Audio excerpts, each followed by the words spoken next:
Welcome back to another technical deep dive here in the debug zone. Today we're tackling a big question and breaking it down with insights from other users.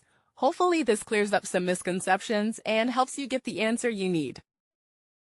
So buckle up, stay a little curious, and let's jump right in.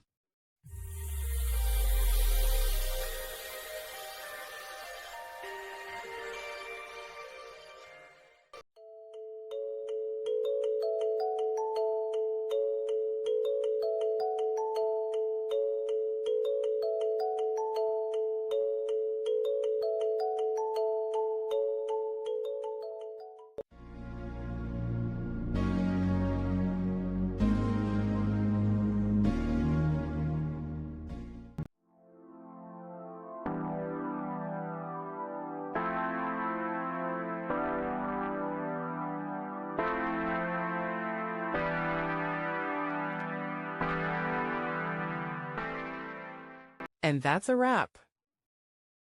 I hope you found the answer you were looking for. If you did, take a second to hit that subscribe button. It really helps out. And let me know in the comments which solution worked best for you. See you next time in the debug zone.